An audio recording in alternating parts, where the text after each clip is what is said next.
Hi friends, మునగాకు fry చేస్తున్నా. దానికి కావాల్సినవి ఇదిగో మునగాకు. దీన్ని శుభ్రంగా కడిగి పక్కన పెట్టుకోవాలి. ఇదిగో వెల్లుల్లి రెబ్బలు, ఇది ఎండుమిర్చి, కొంచెం జీలకర్ర, కొద్ది పల్లీలు, 2 ఉల్లిపాయలు. ఇప్పుడు ఫస్ట్ అవి ఉడకపెట్టుకోవాలండి. ఇగో ఇవి 2 ఫ్రై చేసుకోవాలి. ఒక ప్యాన్ తీసుకొని ఫ్రై చేసుకోవాలి. ఇదిగో బాగా ఫ్రై అయినాయి. ఎండుమిర్చి తీసి పక్కన పెట్టుకొని ఇవి పొట్టు తీసుకొని 2 కలిపి మిక్స్ చేయాలి. ఇదిగో ఇది బాగా ఒక 15 నిమిషాలు ఉడకపెట్టుకోవాలి. తొందరగానే ఉడికిద్దులండి. వాటర్ ఎక్కువ పోయకూడదు, కొంచెమే వేసుకోవాలి. ఎందుకంటే ఆకులో వాటర్ ఉంటుంది. కడిగి వేసేటప్పుడు కొంచెం పడతాయి. కొంచెం ఉప్పు, కొంచెం పసుపు వేసుకుందాం. పసుపు పంపకూడదు, ఎందుకంటే దీనికి సరిపోయేటట్టే పోసుకోవాలి. ఇవి అంతా ఇనికిపోవాలి దీంట్లోని వాటర్ అంతా.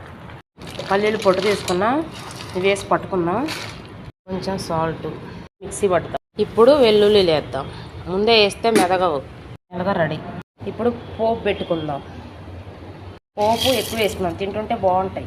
ఉల్లిపాయలు వేసుకుందాం, కొంచెం కరివేపాకు. వాటర్ అంతా ఇలా పోవాలి. చూడండి, పౌడర్ వేసి 2 మినిట్స్ కలబెట్టాలి. ఇంకా ఇదిగో వేసుకొని మిక్స్ చేసుకోండి.